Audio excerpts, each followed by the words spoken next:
What is up, everyone? Welcome back in to the Cross-Platform Baseball League.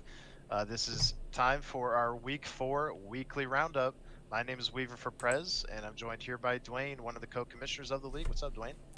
Not much, Weaver. We just had a very exciting bonus match of the week on our hands, and here we are, like you said, with our weekly roundup on our plays of the week and our power rankings.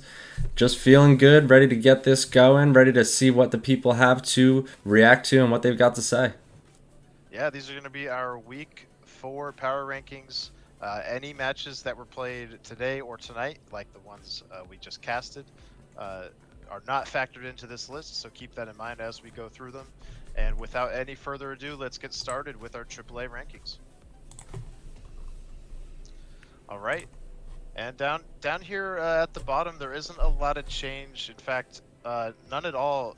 Krill at the bottom, followed by actually worth noting, Casino at 18 and Onion at 17. They were in a dead tie there for that spot. So technically, yeah, tie for 17th. Right. And then Lanky Kale there at 16.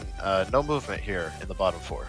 Yeah, things pretty much staying frozen for the bottom portion of AAA. Not a lot of action, like you said. Casino able to pick up a few wins after a pretty dismal start to his season. Let's see how he does going forward. All these teams still have yet to play. I'm not exactly who needs to play who, but a lot of them have yet to play each other in the bottom half of AAA. Yep, and then moving on up here, again with 15, 14, 13, and 12. Those bottom 3, Phillies, Rock, Timbo, and No Name. Not a whole lot of movement there, but we do have some movement with Blazer, who is now at 12. I should have led with this. The graphics here are not 100% on the dot here. Blazer was actually 11th last week, so he I'm sorry, are these the rankings from last week on the graphic? I'm not 100% sure. I was told the AAA was up to date. There they are. I think you just got it with the refresh. Okay. Yeah. Okay. So again, there was no movement. That much is true on that 13 through 19. But at 12 and 11, we do have a flip-flop of Job, AJ, and Blazer. Yeah, Blazer going down, like you said. Job going up after a nice pair of wins last night. Or not pair of wins, excuse me. Split with Mers. Split with Mers last night. Very emphatic fashion in which he stole one of those games.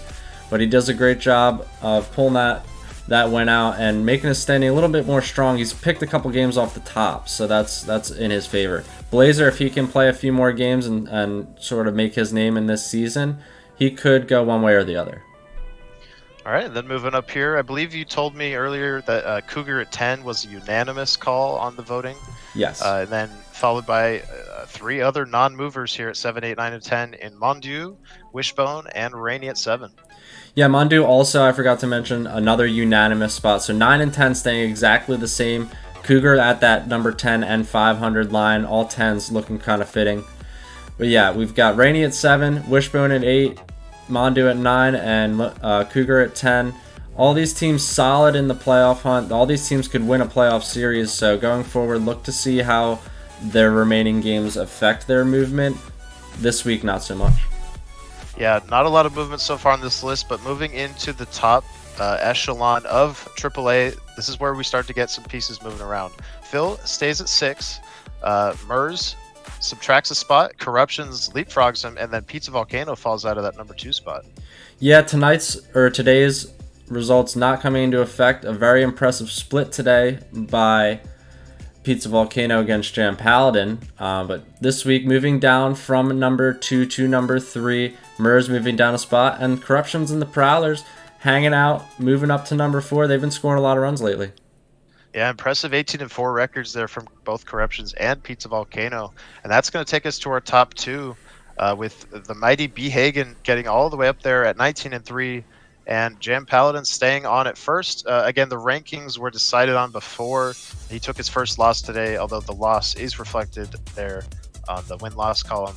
But yeah, good showing so far from both those guys.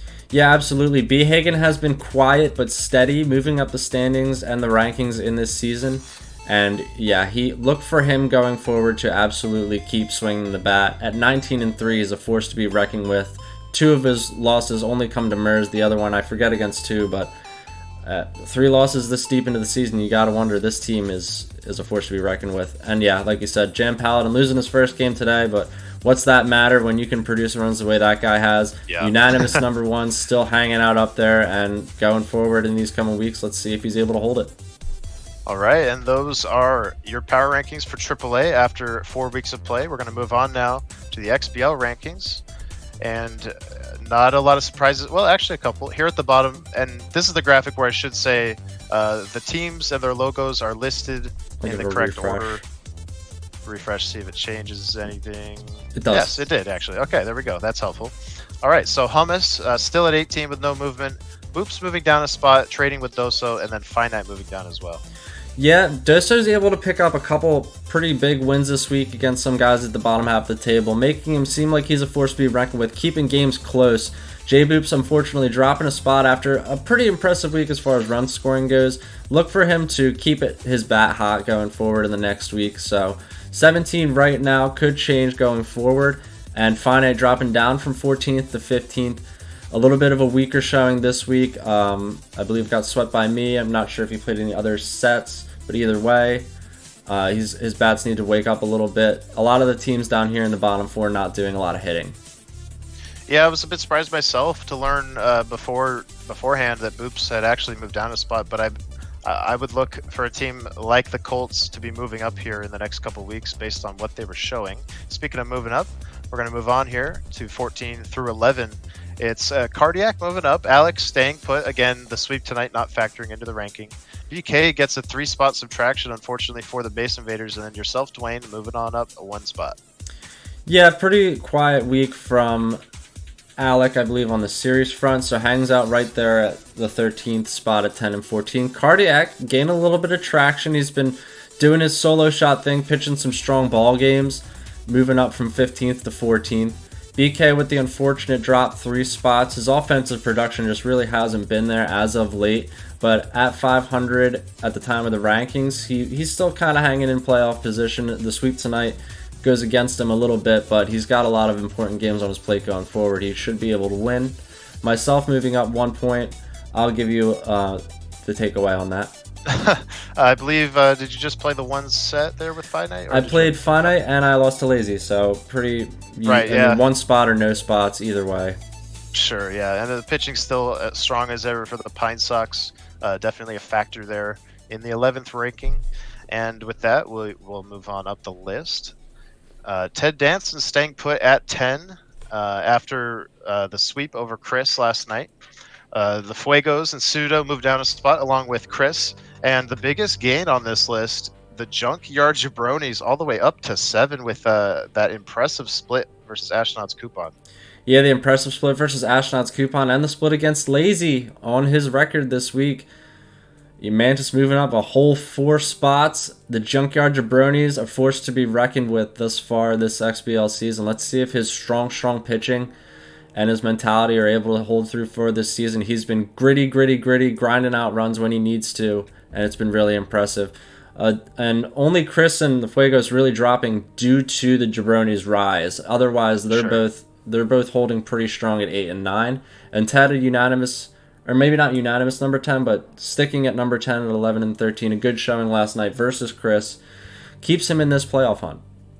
Yeah, Mantis by far the best opponent batting average in this league so far. He's pitching his tail off, and it showed this week with the 4-spot increase. We will move on up here. 6'5", we saw 2 there. 6'5", 4 and 3. It's myself, Government, and Light Snack Swap. And Ashnod, for the first time this season, moves a spot, and it's down. Yeah, for the first time, either of the top 2 take a hit this season. Ashnod moving down, an unfortunate week. I believe he loses to, sorry, I have an ad here. And I believe he lost to, whomst was it? He lost to Big Mike, and he split, I believe, this week. Right, with Mantis. Right? With Mantis, yes, that's what it was. Yeah, crazy stuff there from the teams looking to lock down those top 4 seeds. And then here's another shakeup here at number 2. It's Cooch Potato Nation leapfrogging Ashnod, and then of course Lazy also not moving at all this week. Yeah, Lazy's still doing his job, putting up a lot of runs last week, getting wins when he needed to. He did lose that one game to Mantis. A lot of circumstantial things going on in that game, but either way, a loss is a loss. And at 20 and 2, he's sitting pretty. And now we've got Mike moving up to number 2 after that sweep against Ashnod. At 4 and 5, we didn't really talk too much about 4 and 5 in the previous segment. The Birdies are hanging out, moving up a spot. They had a pretty good offensive showing this week. He also split against Ashnod, I believe, unless that was considered in the last week's games. Government has been winning a lot, splitting some questionable matches and winning some really big ones. So if his offensive production can keep up, it should move him forward. But either way, both at 4 and 5, really tight race that going forward. Both of those teams are going to be looking to keep up the offensive output. Yeah, should be fun to watch going down the stretch. And that's going to do it for power rankings after 4 weeks of play. Lazy still on top with the Cooch Potatoes, the most threatening team behind them in the eyes of the voters right now. And now we're going to move on to our top 5 plays of the week as submitted by the players, you guys, over the last 7 days. And we're going to start off with a brilliant diving catch in the gap here from No Name against Phillies Rock. Yeah, those huge emerald gaps. He had to dive really early to be able to get to that ball. It just took great timing, great speed. You know, No Name's got his outfield set up pretty well, and he does absolutely 100% effort job of just getting to that ball. Yeah, gutsy dive there. He started it a bit early to compensate for it. If he mistimes it, that's likely a triple based on the speed of the batter, I believe. Great catch there. And walking away with a split in that series, that could have proved important. Definitely demoralizing. All right, and then on to number 4. It's a play from our sole PS4 player, Half Onion. You don't often see outfielders make leaping catches that aren't right at the wall, but we see it here on the warning track. Yeah, with no backdrop behind her, she just kind of airs out for one in the air at the warning track, kind of right before it. You love the timing on this play. To catch it out of the air like that, it's really impressive. Yeah, brilliant timing there from Half Onion. We'll give it one more look before we move on to number 3. Awesome catch there out by the center field wall. Run around number 3. This is going to be a clip from last week's match of the week. Dwayne, it's yourself hitting. It's Hummus in the field, and he takes one. He robs you of one. Yeah, he steals it literally right out of the first row and then doubles me up at first base. I thought that baby was gone all the way, at least 2 or 3 rows back, but it had just enough air under it. Great play by Hummus. It's not the first time this season we've seen him in the outfield doing some work. Yeah, Hummus with a perfectly timed leap here. I thought it was gone too when it happened, and then the nice wherewithal to get it back to first for the double play. Great play there from Hummus. That's going to take us to clip number 2, which comes in the bottom of the 9th inning. A big matchup last week between Alec and Chris. Chris looking to get runners on Abraham Lincoln over there, makes a nice play to keep him off. But the defense doesn't stop there. This one's a twofer as Chris hits one into the gap, but he's robbed by Armstrong. Yeah, great job, Alec, there on back-to-back outs. Stealing a hit away, possibly going down that line at first base, and then closing the door with the catch in center field. Like you said, a little 2-for-1 action for you guys at number 2 this week. 2-2-2. And yeah, really impressive for Alec to seal that W. And like we saw tonight, he's continuing to be hot. Yeah, clutch defense there, as Fleurbell points out in the chat. Indeed. That's going to take us to clip number 1 of the week. This came from last night's Match of the Week AAA. Joe Beje taking the lead that would win him the game with a crazy home run. Yeah, off the right side of the pole. I still get goosebumps watching the trajectory on this one. Off the Summit's best relief pitcher, Anthony Mason. This one hits off the right side of the pole for a 3-run go-ahead dong. We're having a little bit of a playback issue on it. But as you can see, an absolutely great play. Yeah, one of my absolute favorite moments of casting games so far on the Sunday night streams this year. Brilliant home run there from Joe, very clutch, and like I said, it ended up winning him the game. That was crazy. Yeah, that was, like you said, huge, and I just can't stop watching it. You don't often see, Joe get behind one like that, so you feel really good when he's able to do it. And to go ahead against, another XBL veteran like Mers, I'm sure people were jumping out of their chairs across the board. And that wraps up the top 5 plays of the week. Remember to keep submitting clips to the XBL Highlight Reel channel. Clips from scrims will not garner consideration when we make these lists, so keep that in mind. So we'll hopefully see some more clips next week and get another list together. And that's going to do it for us here on this Monday night. We had the bonus match of the week. That was a lot of fun calling that with you, Dwayne. And this wrap-up has been pretty good, too. Yeah, absolutely. Great job tonight, Weaver, as I said at the end of the match of the week. Thanks again for staying up, doing this with me. Really fun time to give this all to you all, to really be able to produce this. I hope you all enjoyed your matches of the week, enjoyed your power rankings and your plays of the week. Keep the interest up. Keep your minimums at the minimum, obviously, and keep searching out those people that are struggling to find games. The playoff races are getting tight, and the XBL championship will soon be upon us, so keep your eyes on everything going forward. Have a good night, everyone. See you next week.